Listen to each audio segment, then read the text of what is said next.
अस्सलाम वालेकुम, खुशामदीद सुबह खैर तमाम देखने वालों को। प्रोग्राम है गुड मॉर्निंग कराची और मैं हूं आपका मेज़बान मोहम्मद यासिर। इस प्रोग्राम में अपनी बात करते हैं मुख्तलिफ मसाइल के हवाले से और रोज़ाना की बुनियाद पर बात हो रही है आजकल कुछ मुल्की जो मौशी सूरत हाल है और सियासी सूरत हाल है। इस हवाले से ख़बरें आपकी नज़र से यकीनन गुज़रती होंगी क्योंकि अब वो दौर है जहाँ हर लम्हा आपको किसी न किसी चैनल के ऊपर ख़बरें नज़र आती हैं। बाखबर रहना पहले के मुकाबले में निस्बतन आसान हो गया है। तो यकीनन इस वक्त जो मुल्की हालात हैं, जो मसाइल हैं, बहुत ज़्यादा हैं, पेचीदा भी हैं। इसके ऊपर बात करना ज़रूरी है कि मसाइल का हल कैसे निकाला जाए। और जो आपको याद है कि माजी करीब में जो वादे किए गए थे महंगाई के हवाले से ख़ास तौर पर, वो किस हद तक पूरे हुए हैं, इसके ऊपर लोग सवाल उठा रहे हैं।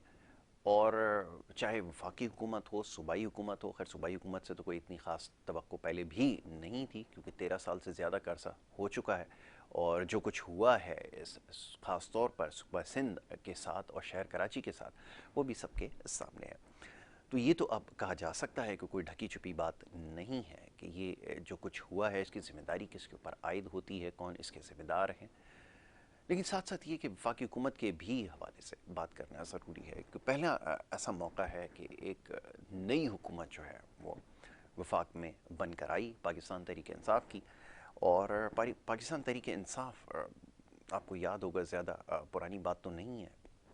हुकूमत में आने से कबल बड़े बुलंद बांग दावे किए कि मुल्क की मईशत को संभाला जाएगा, ये जो जितने भी चैलेंजेस हैं इनसे निमटा भी जाएगा, इनसे मुल्क को निकाला भी जाएगा और मौशी इस्तेहकाम और इस तरह ना जाने कितने वादे किए गए। तो फिर सवाल वही है कि वादे किस हद तक वफा हुए। ये बार बार सवाल किया जा रहा है हर फोरम के ऊपर। हुकूमती नुमाइंदे इसका दिफा करते हुए नज़र आते हैं, मुख्तलिफ़ चैनल्स पर आप उनकी गुफ्तगू सुनते हैं, मुख्तलिफ़ प्रोग्राम्स में आप उन्हें सुनते हैं। तो आज भी हम कोशिश करेंगे इन मामलात के ऊपर गुफ्तगू की जाए क्योंकि अभी ख़बरें कुछ अच्छी नहीं हैं। महंगाई के हवाले से ख़ास तौर पे पेट्रोल की जो प्राइसेस हैं, अब तो क्योंकि आलमी मार्केट में पेट्रोल की प्राइसेस में इजाफ़ा हो रहा है तो यहाँ तो इजाफ़ा नागुज़ीर हो ही जाता है, जो कि लगभग पहले भी तय था कि इसमें इजाफ़ा होगा। लेकिन अब मज़ीद इंडिकेशन दी जा रही है कि आने वाले वक्त में या चंद एक दिनों में मज़ीद इसमें जो है इजाफ़ा हो सकता है। ये सारी सूरत हाल है और आगे ये कि जो अपोजिशन इस वक्त बहुत ज़्यादा मुतहरिक हो चुकी है, सियासी मुलाकातों का एक नया सिलसिला शुरू हो चुका है, वो भी आप देख ही रहे हैं। अगर आप ख़बरों से बाखबर रहते हैं, न्यूज़ चैनल्स देखते हैं, तो यकीनन आपके लिए में ये बात आ चुकी होगी कि जो राब्ते हैं जो पहले सियासी मुखालिफिन हुआ करते थे अब एक दूसरे के करीब आते जा रहे हैं और ये कोशिशें हो रही हैं कि हुकूमत को हटाया जा सके। तो इस वक्त और इस मौके पर ये जो कोशिशें हो रही हैं इसकी क्या ज़रूरत पेश आ रही है, ये समझने की कोशिश करेंगे कि मुल्की मामलात के हवाले से प्रोग्राम में गुफ्तगू की जा सके। ये प्रोग्राम का पहला फॉर्मेट जो हिस्सा है फॉर्मेट के मुताबिक, इसमें बात होती है कुछ सियासी मामलात के हवाले से और हालात हाज़रा के ऊपर गुफ्तगू की जाती है। दूसरे हिस्से में हम बात करते हैं आपकी सेहत के हवाले से, तो इंशाअल्लाह सिलसिला जारी आज रहेगा। पहले हिस्से में थोड़ी सी खबरों के हवाले से बात हो जाए। मुअज़्ज़ज़ मेहमान यहाँ तशरीफ़ ला चुके हैं। सबसे पहले मुअज़्ज़ज़ मेहमान को खुशामदीद कहूँगा और उसके बाद फिर हमारी गुफ्तगू जारी रहेगी। इरफानुल्लाह नियाज़ी साहब, पाकिस्तान तहरीक इंसाफ से आपका ताल्लुक़ है, आज हमारे मेहमान हैं, उन्हें मैं खुशामदीद कहूँगा। बहुत शुक्रिया, बड़ी नवाजिश इरफान भाई प्रोग्राम में हमें वक्त देने के लिए। ये बताइएगा कि सवाल आज भी वही है, पहले तो मौशी इस्तेहकाम के हवाले से बात हो रही थी, अब सियासी इस्तेहकाम को ख़तरा लाक हो चुका है और वो वजह यह है कि अपोजिशन में बैठी जितनी जमातें थीं जो पिछले कमोबेश 3 साल से खामोश थीं, इस वक्त बहुत ज़्यादा मुतहरिक हो चुकी हैं और ये तय करने वाली हैं, बज़ाहिर ऐसा लगता है कि हुकूमत को हटाया जाए या कम अज़ कम प्राइम मिनिस्टर को उनकी जगह से हटा दिया जाए। आपके ख्याल में क्या ये कोशिशें बावर साबित हो सकेंगी? मैं चाहूँगा इस पर ज़रा गुफ्तगू कीजिए।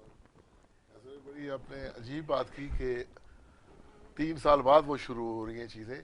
मेरे ख्याल में जब से पाकिस्तान तहरीक इंसाफ की मरकज़ में हुकूमत बनी, वो इन चीज़ों में शुरुआत उन्होंने कर दी थी। अच्छा, कि अपोजिशन के जो लोग हैं उन्होंने बोला ये तो KPK में अगर 5 साल पूरे करके दोबारा KPK जीत गए तो ये तो मरकज़ में आ गए और मरकज़ में दोबारा आ जाएंगे, तो हमारी दुकानदारियाँ तो बंद हो जाएंगी। ठीक, तो खैर उस प्लानिंग में ये शुरू ही से लग गए कि पहले दिन इमरान खान को तकरीर ना करने देना, शोर शराबा करना, क्योंकि उन कई लोगों को इमरान खान के मिजाज का भी पता है कि वो क्या, बहुत लोग समझते हैं कि वो मतलब बदतमीजी बर्दाश्त नहीं करते, चले जाते हैं, उठ जाते हैं चीज़ों से, मामला को ख़त्म कर देते हैं।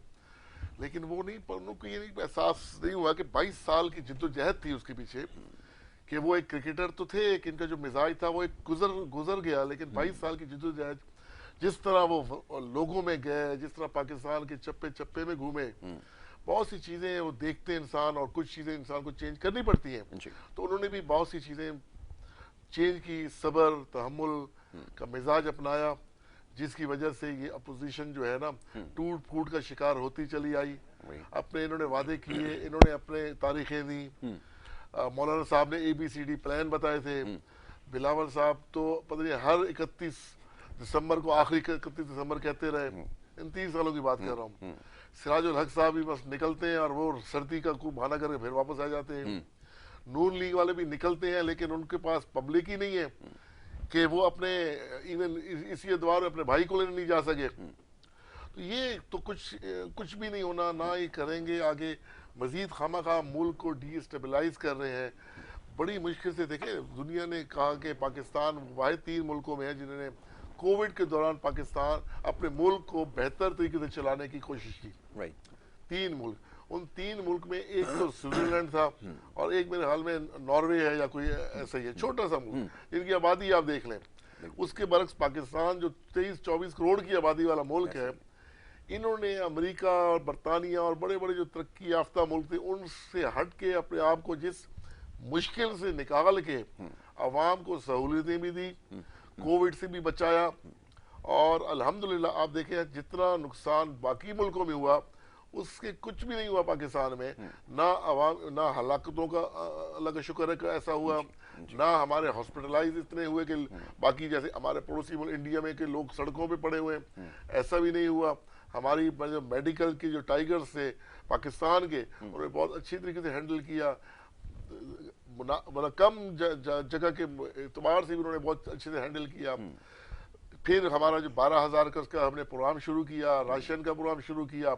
इस साथ साथ देखें, एक तरह हमने पाकिस्तान को ऑक्सीजन देते रहे। ठीक है, हालात हमारे भी इतने अच्छे नहीं थे, कोई दौलत में और पैसों में तो नहीं हमारा मुल्क खेल रहा था, कर्जों में डूबा हुआ। जिस तरह वो छोड़ के गए थे मुल्क को, पिछले 1 साल के बाद ही कोविड आ गया। तो कहने का मकसद है कि जिस अच्छे तरीके से मैं समझता हूँ कि हमारी पॉलिसीज दी हमारे इमरान खान ने मुल्क के लिए, क्योंकि वो मुल्क के मिजाज को समझ चुके थे, 22 साल 23 साल की जद्दोजहद उनकी थी। तो मैं ये समझता हूँ कि बहुत अच्छे तरीके से हमारा मुल्क जा रहा है। एक जो अभी महंगाई का आंसर आया है, ये ठीक है, हम पाकिस्तान तहरीक इंसाफ से वाबस्ता है, हमारे घरों में प्रॉब्लम आई है, और इसी तरह बहुत से लोगों के घरों में प्रॉब्लम आई है। अमीर गरीब हर किसी को प्रॉब्लम्स फेस की है अपने हिसाब से उन्होंने।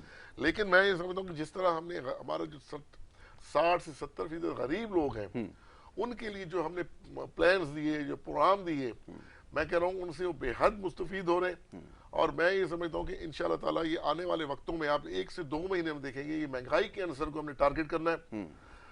तो आपको बाकी चीजें भी, बाकी ममालिक में वैसे ही हम सस्ते हैं और ज्यादा आपको सस्ता टारगेट किस हवाले से करना है, मजीद यानी चीजों में इजाफा हो जाए इस हवाले से टारगेट, क्योंकि अब तक का जो टारगेट रहा है ना, वो ये आपका ट्रैक रिकॉर्ड बताता है कि जिस चीज़ को भी खान साहब ने टारगेट किया ना, बस ऐसा लग रहा है कि उसको टारगेट करने की देर थी और उसके बाद वो मामला हाथ से निकल गया।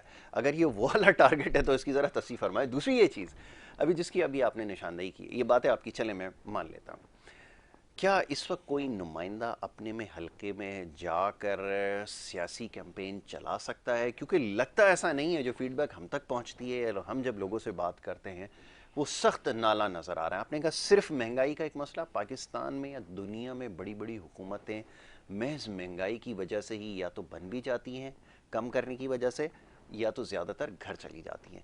ये गरीब ममालिक में, तीसरी दुनिया के ममालिक में जो एक ही मसला है सबसे बड़ा, वो महंगाई ही है।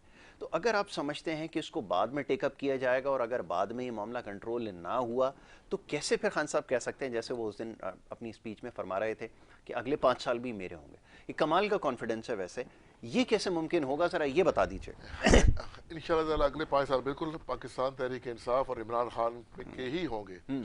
देखिए, आप पूरे पाकिस्तान का आप सर्वे कर लें, आपको हर बंदा मिलेगा, चाहे वो किसी भी पार्टी से वाबस्ता हो। सर्वे तो जितने भी हो रहे हैं इरफान भाई सारे आपके खिलाफ ही जा रहे हैं। वो हर सर्वे में ये कहा जा रहा है कि इमरान खान मुखलिस है, ईमानदार है, पाकिस्तान के वफाद में है, लेकिन उनकी टीम जो है वो सही डिलीवर नहीं कर रही। आप मुत्तफिक हैं इस बात से? मैं सही बिल्कुल हो रहा है? मुत्तफिक हूँ, ये ऐसा है। हमारी बहुत सी जब हमारे MNAs जो है, पूरे मैं पाकिस्तान को ले लूँ, MNA MPs उस मेयार पे नहीं उतरे जो कि एक इमरान खान ने एक मेयार बनाया था कि पाकिस्तान और पाकिस्तानियों की खिदमत। मैं कह रहा हूँ बहुत से हमारे MNAs जो है एक हमारे आफ्ताब सिद्दीकी का मुकाबला नहीं कर सकते, जो आए हुए हैं, जो मिनिस्ट्रीज में बैठे हुए हैं। इस जैसे शख्स को तो मिनिस्ट्री देनी चाहिए। आफ्ताब सिद्दीकी साहब है जो बेलौस, अल्लाह ने उनको बहुत दी है, उनको किसी चीज की जरूरत ही नहीं है, लेकिन क्या है वो महलों में, गलियों में, मतलब बिल्कुल घूम रहे होते हैं। जो चीज़ है वो काबिल तारीफ है कि जो अभी ये कोऑपरेटिव मार्केट कराची में एक जगह है जहाँ पर आग लगी है कुछ अर्से पहले, उसकी दुकानों की तामीर का बेड़ा उन्होंने उठाया और अपने तय उसको तामीर किया, जो अच्छी बात है उसको हमेशा सराहा जाए। इसी तरह मैं आपको ले लूँ कि बहुत सारे लोग एलिगेशन लगाते थे अलीम आदिल शेख के ऊपर कि वो जी बहुत से मतलब मामला हैं उनके, हम भी लगाते हैं लेकिन सबूत के साथ। लेकिन मैं ये कहता हूँ कि इमरान खान के जब नजरिए पे वो आए तो उन्होंने वो ही चीज अपनाई कि खिदमत करनी है। आज देखें सिंध में जो हाल हुआ है, मतलब लॉ एंड ऑर्डर्स का, बच्चियों के साथ क्या हाल हो रहा है, कॉलेज की लड़कियों के साथ क्या हाल हो रहा है, जो आवाज उठाता है उसको मार दिया जाता है, उसके पीछे कोई खड़ा नहीं होता।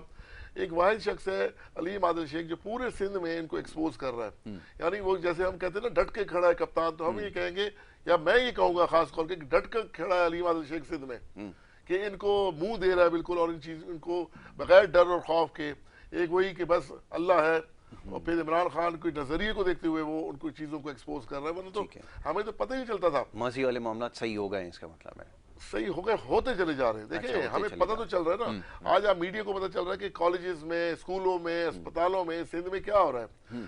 जो आवाज उठाता है उसको मार दिया जाता है, उसको कौन उसको हाईलाइट किया जा रहा है। एक हमारी ही पाकिस्तान तहरीक इंसाफ के जो 28 MPAs है वो पोजीशन में शोर करते हैं, वो खड़े हो जाते हैं, वो उनको मुंह दे रहे। अदरवाइज से पहले तो सारे मिली भगत से हुकूमतें करते रहे। 13 साल इनको हो गए सिंध में हुकूमत करते हुए। 13 साल में इन्होंने क्या किया? इनकी खाली बसेस की बात कर रहे हैं, हमें तो 3.5 साल हुए। 3.5 साल में हमने जो ऐलान किया, हमने बसेस चला दी, आ भी गई, चला भी दी, लोग मुस्तफीद हो रहे हैं। इनकी बसेस आज तक दिसंबर का लास्ट था, फिर जनवरी का था, कहाँ है वो? नहीं, मैंने इब्तिदाइया में तस्करा किया ना, इनसे तो ना पहले उम्मीद थी ना अब है, और आगे भी नहीं होगी, आगे भी नहीं होगी। इसी वजह से आप देखें ना, ये बेचारे निकले हुए हैं एक दूसरे के, जिनको भाई हम सड़कों में घसीटेंगे, जिनको हम जेलों में एक दूसरे केस बनाए हुए, आज वापस मिल रहे हैं कि भाई ये तो हमारी दुकानदारी खत्म हो चुकी है। ये लेकिन देखिए इकट्ठे, एक बात बताइए, इतने इकट्ठे हो जाते हैं, उनके चेहरे तो देखा करें आप, चेहरों में वही मायूसी। यार पब्लिक को कैसे निकाले हम? चेहरा शनास तो हम खैर नहीं है, वरना चेहरा तो बहुत सारे लोगों को, हुकूमत में बैठे हुए लोगों के चेहरे बहुत कुछ कह रहे हैं। खासतौर पे जब चीन का दौरा किया तो चेहरों पे बहुत कुछ लिखा हुआ था। चले वो तो बहुत कुछ देखे नहीं कुछ कह सकते, लेकिन देखिए मैं ये कह रहा हूँ कि वहाँ हालांकि लोगों ने जिस तरह बनाया हुआ था, मीडिया ने खास करके या पोजीशन ने, कि वहां जाओगे पता नहीं क्या हो जाएगा। मीडिया पे सारी जिम्मेदारी क्यों डाली जाएगी? ये तो जरा बताइए, मीडिया ने ऐसा क्या कर दिया? अभी जैसे आपने तस्करा किया, मैं बताता हूँ कि मीडिया को सब पता है, मीडिया की मजबूरी है उसको सब पता रखना, चाहे हलीम आदिल शेख के मामलात हों, मुराद अली शाह के मामलात हों, या फिर और दीगर लोगों के, मैं नाम लेता जाऊंगा, फिर आप बुरा मत। मीडिया को जो पाकिस्तान तहरीक इंसाफ अच्छे काम कर रही है वो तो दिखाए ना। मैंने अभी तस्करा किया तो है जो अच्छे काम है, या डैम्स के हवाले से जो प्रोग्रेस बहुत सारे प्रोग्राम है, वो मैंने उसका तस्करा किया है। जो कामयाब जवान प्रोग्राम है, यकीन करें 2 साल में 33 अरब रुपए के कर्जे उनको मिल चुके हैं। नहीं देखें, मैं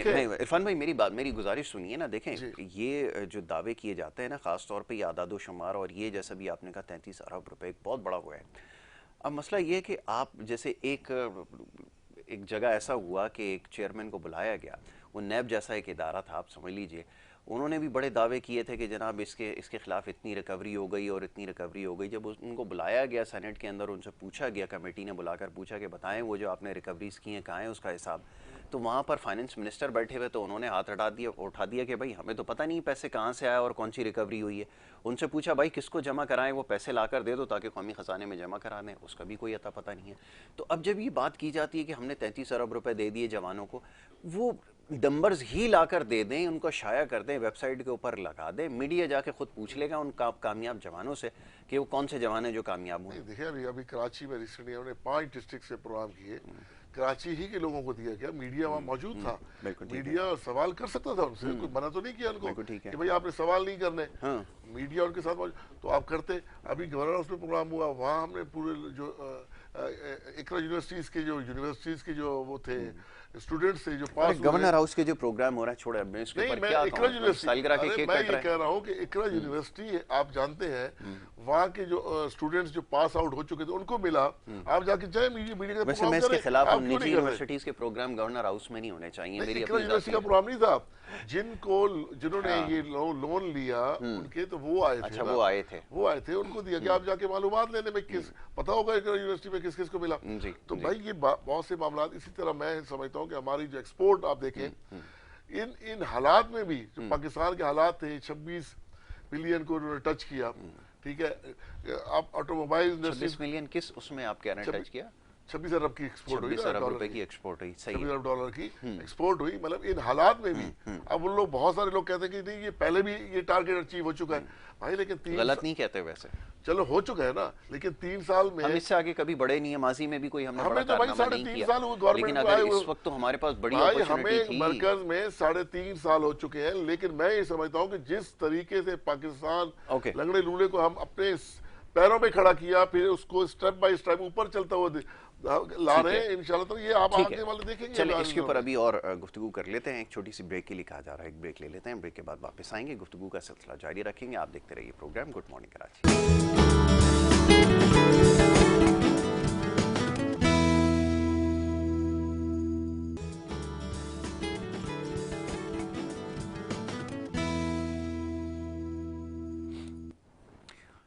प्रोग्राम में आपको एक दफ़ा फिर खुशामदीद कहेंगे। ब्रेक पे जाने से पहले गुफ्तगू का सिलसिला जारी था, बात हो रही थी ना, आप कुछ मुल्की जो सियासी सूरत हाल है, इस हवाले से माशी सूरत हाल के हवाले से भी गुफ्तगू कर रहे थे। मोअज़्ज़ज़ मेहमान यहाँ तशरीफ़ फरमाए, जनाब इरफानुल्लाह नियाज़ी साहब एक और हमारे बड़े ख़ास मेहमान हैं, तशरीफ़ ला चुके हैं प्रोग्राम में, उन्हें भी मैं खुशामदीद कहूँगा। आपका नाम फ़याज़ ख़ान है, पाक सरज़मीन पार्टी से आपका ताल्लुक़ है, हमारे प्रोग्राम्स में अक्सर व बेशतर आप उन्हें देखते हैं, उनकी गुफ्तगू सुनते हैं। एक दफ़ा फिर आज हमने उन्हें मदू किया, उनको मैं खुशामदीद कहूँगा। बहुत शुक्रिया जनाब, बड़ी नवाजिश। फ़याज़ ख़ान साहब ये बताइएगा, कुछ देर पहले हमारी गुफ्तगू यहाँ पर जारी थी, इरफानुल्लाह नियाज़ी साहब से ये बात हो रही थी कि जो मुल्की मसाइल हैं बहुत ज़्यादा पेचीदा हैं। उन्होंने कहा कि आहिस्ता आहिस्ता चीज़ों को सुधारने में वक्त लगेगा, लेकिन अपोजिशन ने किसी तौर पर भी साथ नहीं दिया और शुरू दिन से हुकूमत के मुखालिफ रहे हैं। और नतीजा ये है कि आज भी वो सर जोड़ कर बैठे हैं, सर जोड़ कर मामलात को तय करने की कोशिश कर रहे हैं, लेकिन हुकूमत को हटाने की पोजीशन में नहीं है, क्योंकि हालात इतने संगीन थे, बड़े मसाइल थे, उसको ठीक करने में वक्त लगा है। तो अब आगे जाकर जो है मामलात पूरी तरह से जो है उसको ठीक कर लिया जाएगा। तो ये बात किस हद तक दुरुस्त है? जो दीगर सियासी जमातें हैं वो किस हद तक इस बात पर यकीन रखती हैं, ख़ास तौर पर वो जमातें जो पार्लियामान में नहीं हैं? फरमाइए। आऊज़ु बिल्लाहि मिनश्शैतानिर्रजीम, बिस्मिल्लाहिर्रहमानिर्रहीम। तमाम तारीफ़ें अल्लाह रब्बुल आलमीन के लिए हैं, जो तमाम जहानों का पालने वाला है, जो तमाम जहानों का परवरदिगार है। ए अल्लाह, बेशुमार रहमतें, बेशुमार बरकतें, बेशुमार सलामतियाँ नाज़िल फरमाइए हम मुसलमानों के सरदार हज़रत मोहम्मद मुस्तफ़ा सल्लल्लाहु तआला अलैहि वसल्लम पर और आप सल्लल्लाहु तआला अलैहि वसल्लम के आले पाक पर।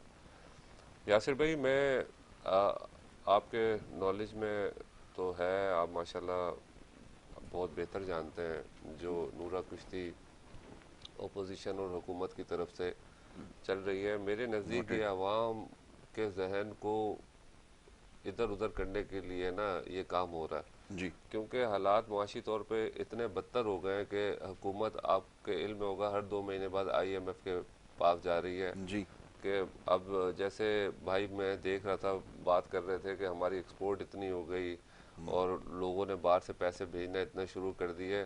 तो जब एक्सपोर्ट इतनी हो गई और आप तरक्की इतनी कर रहे हैं, तो आप फिर IMF के पास क्या लेने जा रहे हैं? ठीक है। ये तो उस तरीके की मिसाल हो गई कि मैं बोलूँ कि यार मेरा कारोबार बहुत बेहतरीन चल रहा है और मैं बहुत पैसे कमा रहा हूँ और घर में मेरे बच्चे के पाँव में चप्पल नहीं है और वो पैबंद वाले कपड़े पहने में, और इस बात का कोई यकीन नहीं करेगा। जब आप इतनी तरक्की कर रहे हैं बकौल PTI के रहनुमाओं के, और बहुत दूध की नहरें बह रही हैं और शहद की नहरें बह रही हैं, तो मेरे नज़दीक तो फिर आपको IMF के पास नहीं जाना चाहिए। आपको इस तरीके से आवाम पे बोझ नहीं डालना चाहिए। आप बेवकूफ़ बना सकते हैं, मगर उस बेवकूफ़ बनाने की भी एक हद होती है। एक आम आदमी की ज़िंदगी बहुत बदतर हो गई। अब दूसरा सवाल मेरे नज़दीक तो जो हमारी अपोजिशन जमातें हैं वो भी इस मूड में नहीं नज़र आ रही कि ये हुकूमत जाए और हम आए, क्योंकि उनका कोई सीरियस इकदाम नहीं है। पीपल्स पार्टी की अगर आप मिसाल ले लें तो सिंध के अंदर पीपल्स पार्टी की हुकूमत को तहरीक इंसाफ चला रही है। आप देख लें बलदियाती काला कानून के हवाले से पाकिस्तान तहरीक इंसाफ की 18 कौमी की नशिस्तें हैं मेरे हिसाब से ना, तो क्या कितना प्रोटेस्ट किया है इन्होंने उस बिल के खिलाफ। और इसी तरीके से आप देख लेंगे यहाँ पे जरदारी के बिलावल भुट्टो के जो बयानात है वो सिर्फ ज़बानी खर्च के जमा खर्च के अलावा और कुछ भी नहीं है। ये लोग सीरियस नहीं है। एक मखसूस इशराफिया है जो बड़ा जमान है हमारी कौमी असम्बलियों में, हमारी सूबाई असम्बलियों में, जागीरदार वडेरे, इनको ये सिस्टम सूट करता है। अब आप देखें ना, अगर हुकूमत सीरियस होती तो वो इमरान खान के दावे वो कहाँ चले गए कि यार साइकिल पे वजीर आजम आएगा। तो भाई अगर वजीर आजम साइकिल पे नहीं आ रहा तो आप एक मुशीर को भी साइकिल पे नहीं लेकर आ सके। आज तक मामला तो वो चल रहे हैं। आपके अखराजात आप देख लेना, बजट का सबसे ज्यादा हिस्सा किन किन की अयाशियों पे खर्च होता है, अपना एक्सपेंडिचर है बहुत बड़ा है, बिल्कुल ऐसा। आप उनको टोटल करेंगे तो अवाम पे क्या आप लगा रहे हैं भाई। अवाम की बुनियादी सहूलियात का जिनसे ताल्लुक है वो लोकल गवर्नमेंट, ये कौमी सलामती का मसला हमारे चेयरमैन सैयद मुस्तफ़ा कमाल भाई बता रहे होते हैं। अब ये जिस तरीके से तेजी से आप देख रहे हैं कि हमारे जो बॉर्डर्स पे जो कशीदगियां चल रही हैं उसके पीछे हमारे अगर जो लोग इस्तेमाल हो रहे हैं उसकी बेसिक रीजन क्या है। उनको आप बुनियादी सहूलियात दे नहीं रहे, महंगाई के तूफान आपके सामने है, जिसकी वजह से लोग दूसरी मुल्क दुश्मन एजेंसियों के हाथों इस्तेमाल हो रहे हैं। तो मैं ये समझता हूँ, मेरा ये मानना है कि अवाम को भी ये सोचना पड़ेगा कि भाई अगर कोई रोटी कपड़ा मकान की बात कर रहा है तो आप उससे पूछें भाई रोटी कपड़ा मकान हम कमा लेंगे, खुद कर लेंगे, अल्लाह हमें दे देगा। आप ये बताएं कि आप जो हमारी बुनियादी सहूलियतें उसको किस तरीके से हमारे पास पहुंचाएंगे। अगर कोई बोलता है कि भाई वोट को इज्जत देनी है तो वोट को इज्जत भाई मिल जाएगी, मगर आप ये बोलो कि वोटर को इज्जत बाइज्जत कैसे होगा।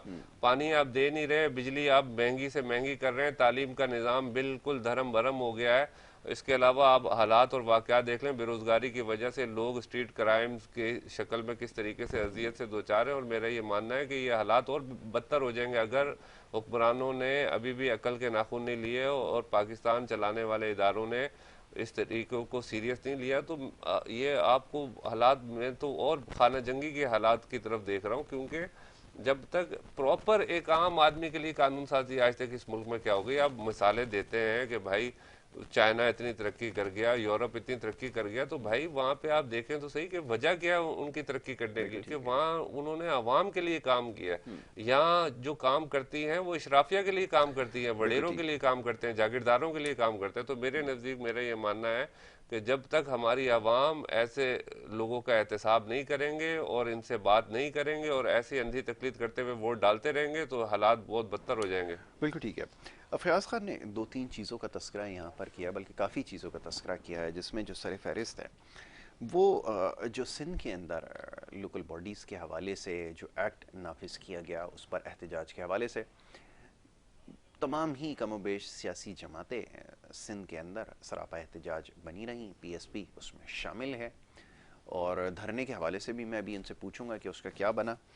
बाकी ये कि उन्होंने ये साथ ही फयाज़ खान ने कहा कि जनाब इतनी बड़ी तादाद में MNAs यहाँ से मुंतखब हुए हैं बज़ाहिर, तो वो क्यों एहतजाज बुलंद नहीं कर रहे, ये सवाल पूछना होगा। और बाकी ये कि दीगर मामलात की निशानदही की है इन्होंने, मौशी अगर इस्तेकाम होता तो वो आपको नज़र आता, आवाम के जो मयार ज़िंदगी है वो बेहतर होता। ये वो तमाम मामलात हैं जिसका जवाब देना होगा और जिसके हम मुतलाशी हैं।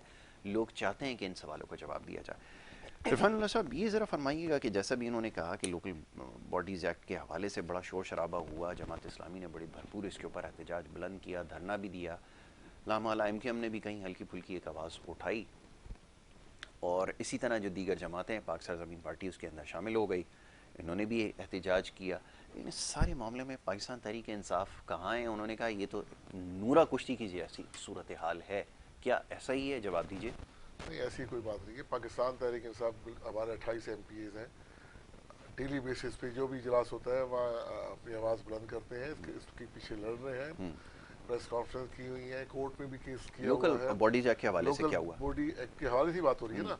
अब अगर ये किसी बंदे की गवर्नमेंट में कोई एक गुंजाइश ही ना हो, वो तो रोडों पे आके चीख पुकार करेंगे, और फिर उनको हटाने के लिए भी लोग तंग ना हो। अगर कोई इनकी कोई बात मान के अगर इनको कह दिया जाता है तो ये कोई कामयाबी नहीं होती।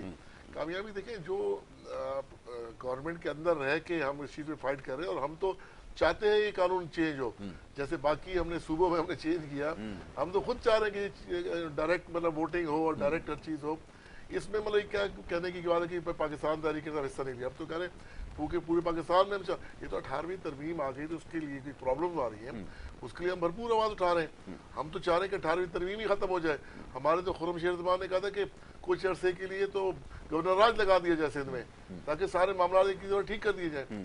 तो ये बातें वही क्या सराही हैं कि इस गवर्नमेंट में असल में लोगों को इमरान खान खूबिया इतना हो चुका है कि इमरान खान अवाम की पसंदीदा शख्सियत है स्टिल अभी भी, ठीक है, जिसकी वजह से पूरी कोशिश कर चुके हैं किसी तरीके से अवाम को बाहर निकालें, नहीं निकाल पा रहे। कराची ने मैंडेट दिया पाकिस्तान तहरीक इंसाफ को, इमरान खान को। इमरान खान ने अपनी इलेक्शन से लास्ट स्पीच में पहले कहा था, कराची को मैसेज दिया था कि मेरे कैंडिडेट शायद उस मेयार के ना हो जैसे मैं चाहता हूँ, लेकिन आपने उनको वोट देना है। ठीक है, तो पूरी कराची ने लब्बैक कहा और वोट दिया। बिल्कुल मैं मान रहा हूँ कि उस लिहाज से हमारे MNAs MPAs इमरान खान की जो नजरिए वाले सोच है उस पर पूरा नहीं उतर रहे, लेकिन बहुत से MNAs MPAs जो है वो बहुत ज्यादा और बहुत अच्छा काम कर रहे हैं, जो कि वो सारी चीजें कवर हो जाती हैं। जिसके नीचे आप देखें हमारे एक बहुत बड़ा पैकेज दिया इमरान खान ने कराची को। ये हमारे 3 बड़े बड़े नाले जो जहमत बने हुए थे हमेशा के लिए, 1100 अरब रुपए का पैकेज, बिल्कुल ऐसे 3 नाले जो जहमत बने हुए थे उनको देखें ठीक किया, उनकी इंक्रोचमेंट खत्म की। चाइना कटिंग जगह जगह है, ग्रीन बस हमने चला के दिखा दी हमने इनको। इसी तरह KCR मंसूबे पे काम शुरू हो चुका है, वो भी इंशाल्लाह हमारी पूरी कोशिश होगी कि एंड ऑफ हमारी जो गवर्नमेंट है उस पर वाज़ेह तौर पर लोगों को काम हुआ और नजर आए कि यार ये चीज हो गई है। लेकिन अब माजी में आप चले जाए तो इन्हीं लोगों ने जो चाइना कटिंग में कब्जे किए हुए थे उस पर आवाज बिल्कुल नहीं उठाएंगे, या जो रास्ते रेलवे की जमीन पे जो प्लाजे बनवा दिए गए इन्होंने उस पर आवाज नहीं उठाएंगे। वो फैक्ट्री में 250 वो जल गए मजदूर बेचारे, उन पर आवाज नहीं उठाएंगे ये लोग। तो ये सिर्फ लोगों को दिखाने देखिए अवाम अब समझ चुकी है, ये सोशल मीडिया का दौर आ चुका है, अब वो इन चीजों में नहीं आने वाले। जैसे सिंध में वडेरे बैठे हुए थे, अब वडेरों के हाथों से चीजें निकलने लग गई हैं। पिछले दिनों एक छोटा सा कोई बच्चों ने क्लिप बनाया हुआ था वडेरे के, उसमें वडेरा वोट मांगने जाता है तो कहता है जब हम नहीं देंगे, शायद आपकी नजर से भी गुजरा हो। तो ये चीजें अब होने लग गई हैं और ये होती आएंगी। अब देखिए आगे दौर पढ़े लिखे लोगों का दौर है, सोशल मीडिया का दौर है, पाकिस्तान से मोहब्बत करने वालों का दौर आ रहा है। पहले तो लूट कसूर थी ना कि भाई इधर खर्चा दिया और अपना काम निकलवा लिया, अब वो चीजें इंशाल्लाह नहीं होंगी किसी हद तक। कल भी मैं एक जगह बैठा था, वहाँ पे हमारी बैठक होती है, हर पार्टी के वहाँ पे लोग बैठे होते हैं। यकीन करें यूनिवर्सली उन्होंने सब ने कहा कि इस दौर में पाकिस्तान तहरीक हमें मेरिट नजर आया है। ठीक है, बहुत सी जगहों पे मेरिट पे बात, पुलिस की नौकरियां देख लें, जहाँ जहाँ जॉब्स आ रही है ऑनलाइन मेरिट, क्यों कि हमारा PTI का वर्कर तड़प रहा है, PTI का वर्कर शोर कर रहा है, क्योंकि अगर वो मेरिट पे नहीं आ रहे तो उनको नौकरियां नहीं मिल रही। वो गिला कर रहे हैं अपने MNAs MPAs से कि यार हम कहाँ क्या करें। तो ये किसी हद तक मेरिट की बात आई है। इसी तरह MCAT टेस्ट हुआ, पेशावर से हमने NTS टेस्ट शुरू किया कि टीचर जो पढ़ावा रहा है वो अपनी क्वालिफिकेशन उसकी चेक करो। बहुत से टीचरों ने नहीं दिया, बहुत से उसमें आ गए, वो पास हुए, पास किया और वो चल पड़े। इसी तरह उसको देखा देखी सिंध गवर्नमेंट ने IBE से करवाया जी। अच्छा, जो IBE से क्लियर हो गए उनको एक को भी नौकरी नहीं मिली, वो सारे बेचारे रुल रहे हैं। तो ये चीजें मैं इसलिए मैं बार बार कहता हूँ कि यार मीडिया ये चीजें क्यों नहीं बताता।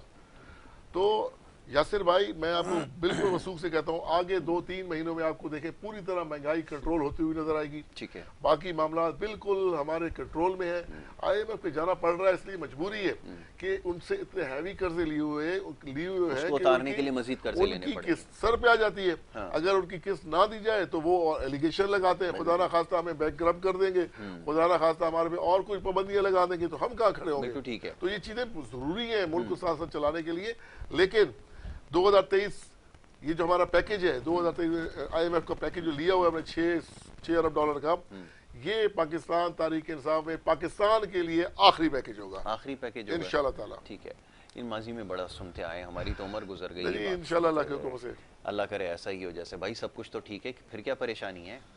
यासिर कह भाई, रहे हैं अगर भाई सब आवाज कुछ भी सही उठा रहे हैं, होता सब तो कुछ कर रहे इतने परेशान तो हुकूमती हलके नहीं होते, अगर अवाम इतनी परेशान नहीं होती। आप मुझे बताएं ना, अगर ये आखिरी पैकेज है तो भाई आपको किसने बोला था कि आप हुकूमत में आने से पहले बोलें कि भाई हम ये IMF के पास नहीं जाएंगे, और इस तरीके के मामलात थे।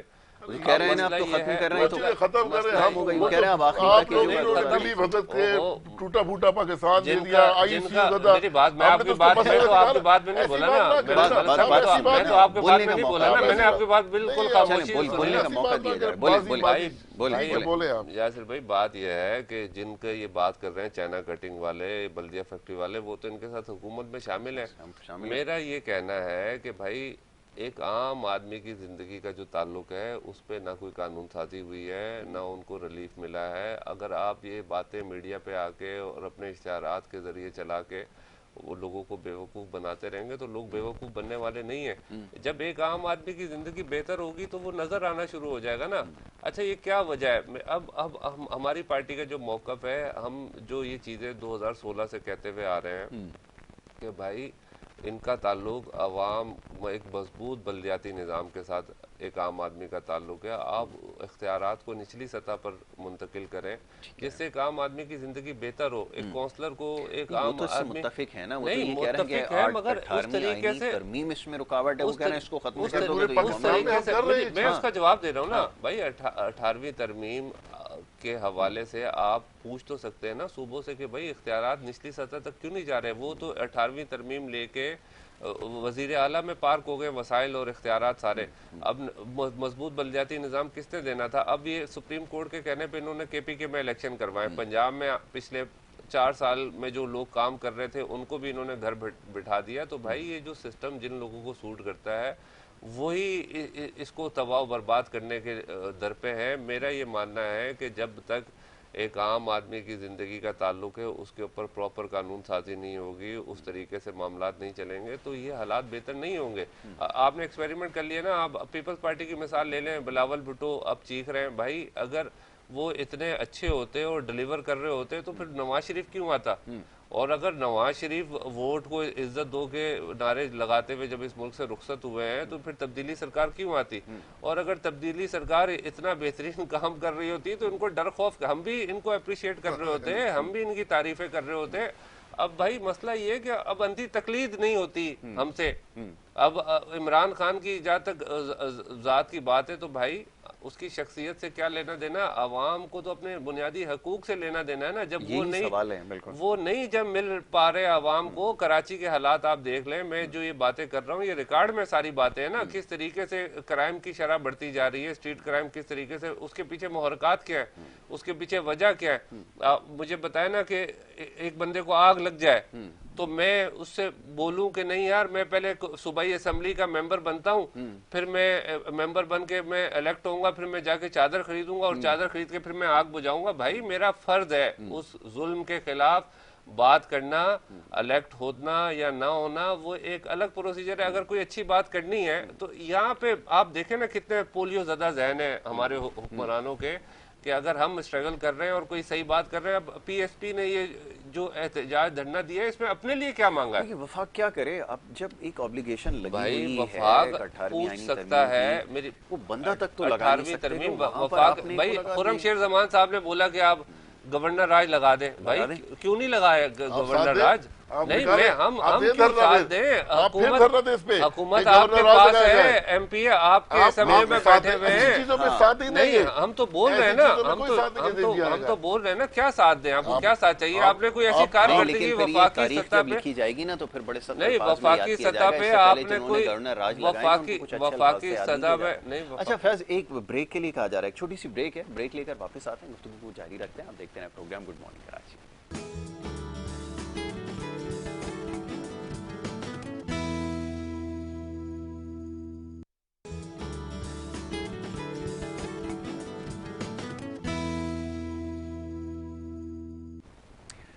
प्रोग्राम में आपको एक दफ़ा फिर खुशामदीद कहेंगे। ब्रेक पे जाने से पहले जनाब गुफ्तगू जारी थी, मोअज़्ज़ज़ मेहमान तशरीफ़ फरमा है, मुख्तलिफ पार्टीज़ से यहाँ पर लोग मौजूद हैं। एक जनाब पाक सरज़मीन पार्टी से फयाज़ खान साहब हैं, पाकिस्तान तहरीक इंसाफ से इरफानुल्लाह नियाज़ी साहब हैं। गुफ्तगू हो रही थी, कुछ मुल्की हालात के हवाले से बात हो रही थी। फयाज़ साहब मुख्तसर और इसके ऊपर ज़रा बात कर लें, वक्त क्योंकि महदूद है, जैसे आपने बहुत सारे इल्ज़ामात लगाए। इरफानुल्लाह नियाज़ी साहब का कहना ये बात किसी हद तक दुरुस्त है कि जब 18वीं आईनी तरमीम एक इसमें हायल रुकावट है जिसकी वजह से जब बराह रास्त मुदाखलत नहीं की जा सकती, तो फिर जिम्मेदारी इनके ऊपर आयद करना ये कैसी बात है। और दूसरी ये कि अददी अक्सरियत क्योंकि पूरी नहीं है, वो कभी ना कभी हो जाती है किसी न किसी तरीके से, लेकिन वैसे जब बरतरी नहीं होगी तो फिर कैसे कानून साजी करेंगे, ये मुमकिन नज़र नहीं आता। यासिर भाई, बात होती है किरदार की। अगर आपने ये काम KPK में किया होता, आपने ये काम पंजाब में किया हुआ होता, तो पीपल्स पार्टी के पास इखलाकी जवाब नहीं रहता कि वो नीचे इख्तियारात को टैकल डाउन करें।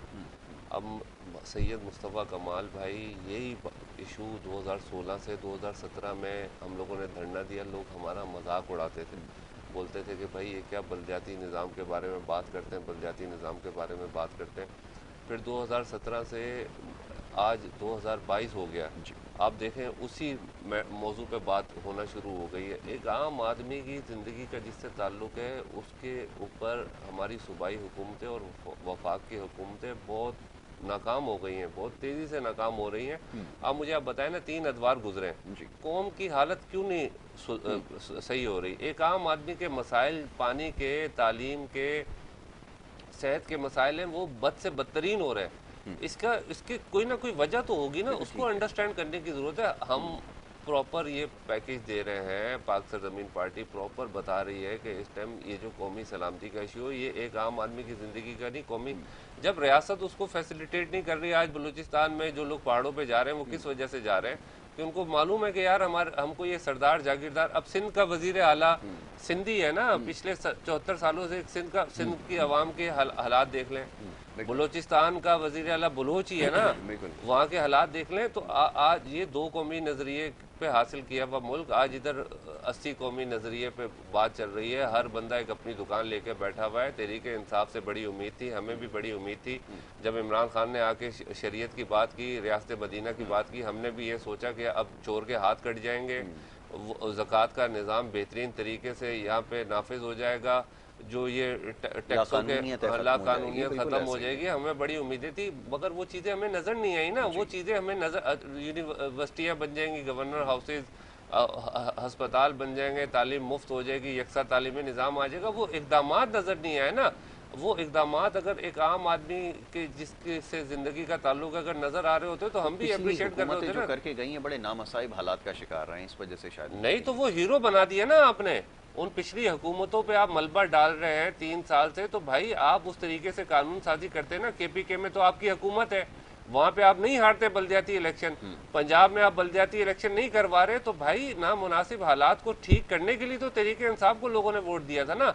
तो अब उनको आपने हीरो बना दिया। वही जो जागीरदार वडेरे हैं, सरमाएदार, उनकी नस्लों को अब वो पहले आपकी शक्ल में जान छुड़ाई अल्लाह पाक ने, अब वो आप ही की शक्ल में वो मसीहा समझने लग गए, अवाम उनके पीछे चलने लग गया। बिलावल भुट्टो बोल रहे हैं कि भाई मैं हूँ, नवाज शरीफ वो मरियम साहिबा आ गई हैं कि जी मैं आपको निजात दिलाऊंगी। तो मैकेनिज्म क्या है, उस चीज़ का तरीक़ेकार क्या है, ये कोई बताने के लिए तैयार नहीं है। कि भाई अगर आप, वही वाली बात आ गई है कि आप कर्जे लेके मुल्क चलाना है, तो ये तो कोई भी चला लेगा यार। आप जब तक उस तरीके से इक़दामात नज़र नहीं आएंगे, सादगी नज़र नहीं आएगी, आपका गरीब मुल्क है, आपकी असम्बलियों में आप देख लें जो लोग महंगे तरीन मुजरा बैठे हुए, आप उनकी, अब गरीब मुल्क है यार। यासिर भाई अब मुझे बताए ना कि किस मुंह से वो लेकर जा रहे हैं। जब मेरे मुल्क पे कर्जा है, मेरे घर पे कर्जा है, तो मेरे को तो वहाँ की तनख्वाह लेते हुए भी शर्म आनी चाहिए। मगर वो वजीर आजम साहब बोलते हैं कि मेरा 2 लाख रुपए में गुजारा नहीं होता। बिल्कुल ठीक है। चले जी, अब ये है कि वक्त हमारे पास क्योंकि ख़त्म हो गया, बातें बहुत सारी थी, लेकिन इंशाल्लाह इसके ऊपर एक और नशिस्त रखी जाएगी। यकीनन इन सवालों के जवाब लेना ज़रूरी है। इरफानुल्लाह साहब, मैं आपका बड़ा शुक्रगुजार हूँ प्रोग्राम में वक्त देने के लिए। फयाज़ खान साहब, आपका बड़ा शुक्रगुजार हूँ, आपने प्रोग्राम में वक्त दिया, हमारे साथ शामिल गुफ्तगू रहे। और जनाब ये मामलात हैं जो साल चलते आए हैं और शायद आगे भी चलते रहेंगे, इसके ऊपर बात होती रहेगी। ब्रेक के लिए कहा जा रहा है, एक ब्रेक लेनी है। ब्रेक के बाद जो आपके सेहत के हवाले से सेगमेंट है वो जारी रहेगा। आप देखते रहेंगे प्रोग्राम गुड मॉर्निंग कराची।